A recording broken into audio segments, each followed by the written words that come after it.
DMA വേദിയിൽ അവതരിപ്പിക്കുന്നു തിരുപ്പിറവി. ഏതാണ്ട് 25-ൽ പരം കലാകാരന്മാർ ഈ രംഗത്ത് പ്രത്യക്ഷപ്പെടുന്നു.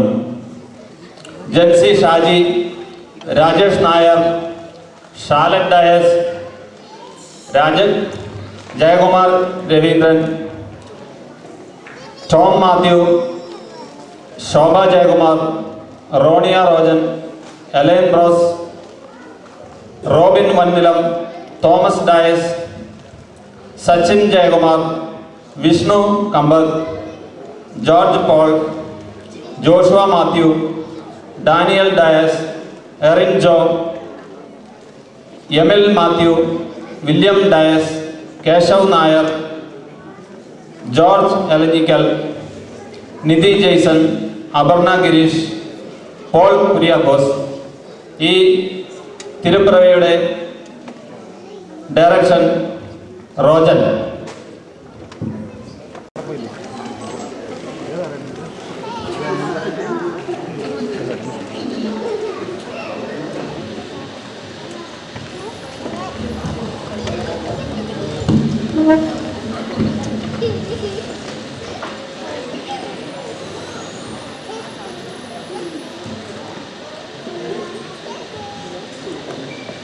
ആനന്ദനിർഭരമായ ഒരു കാത്തിരിപ്പിൻ്റെയും സമാധാനത്തിൻ്റെയും സന്ദേശവുമായി എത്തുന്ന ആഘോഷമാണല്ലോ ക്രിസ്മസ്. അവാച്യമായ അനുഭൂതിയുടെ ഭൂതകാല സ്മരണകളുമായി ഓരോ വർഷവും വന്നെത്തുന്ന ക്രിസ്മസ് പ്രായഭേദമന്യേ എല്ലാവരും ഇഷ്ടപ്പെടുന്നു. അത്യധികം ആകാംക്ഷയോടെയായിരുന്നു വർഷങ്ങൾക്ക് മുമ്പ് ദൈവത്തിൻ്റെ പ്രത്യേക ജനതയായ യഹൂദർ യേശുവിൻ്റെ വരവിനെ കാത്തിരുന്നത്. യേശു ദൈവത്തിൻ്റെ നേരിട്ടുള്ള വാഗ്ദാനമായിരുന്നു.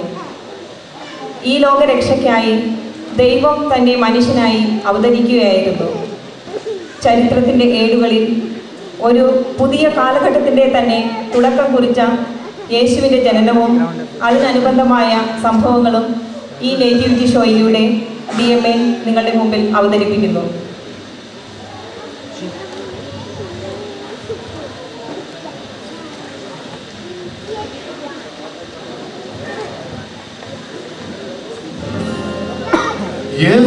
യഹൂദിയായിലെ ഒരു ഗ്രാമത്തിൽ ഒരു ധനുമാസത്തിൻ കുളിരും രാവിൽ രാപ്പാർത്തിരുന്നു രജപാലകൻ ദേവനാദം കേട്ടു ആമോദരാ.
ഗലീലയിലെ നസ്രത്ത് എന്ന പട്ടണത്തിൽ മറിയം എന്നു പേരുള്ള ഒരു കന്യകയുണ്ടായിരുന്നു. അവൾ പ്രാർത്ഥനയും വിശുദ്ധിയും നിറഞ്ഞ ജീവിതത്താൽ ദൈവത്തിന് വളരെ പ്രിയങ്കരിയായിരുന്നു. ദൈവമാതാവാകാനുള്ള ഭാഗ്യം കർത്താവ് അവൾക്ക് നൽകി. മറിയത്തിന്റെ വിവാഹം ജോസഫ് എന്നു പേരുള്ള ഒരു യുവാവുമായി നിശ്ചയിച്ചിരുന്നു. മറിയത്തിന്റെ മുമ്പിൽ ഗബ്രിയേൽ ദൈവദൂതൻ പ്രത്യക്ഷപ്പെട്ടു.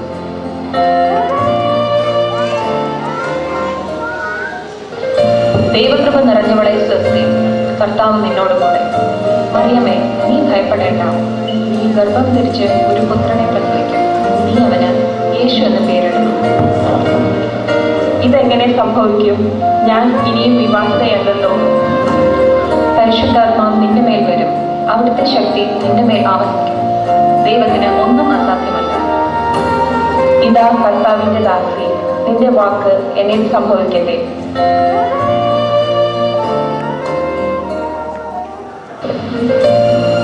അക്കാലത്ത് ലോകമാസകലമുള്ള ജനങ്ങളുടെ പേര് എഴുതി ചേർക്കപ്പെടണമെന്ന് റോമ ഭരണാധികാരി അഗസ്റ്റസ് സീസറിൽ നിന്ന് കൽപ്പന പുറപ്പെട്ടു.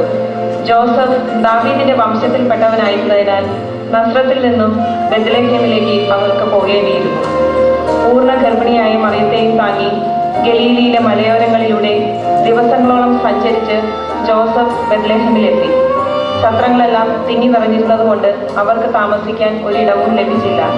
ഒടുവിൽ കന്നുകാലികൾ കിടന്നിരുന്ന ഒരു തൊഴുത്ത് അവർക്കായി തുറന്നു കിട്ടി.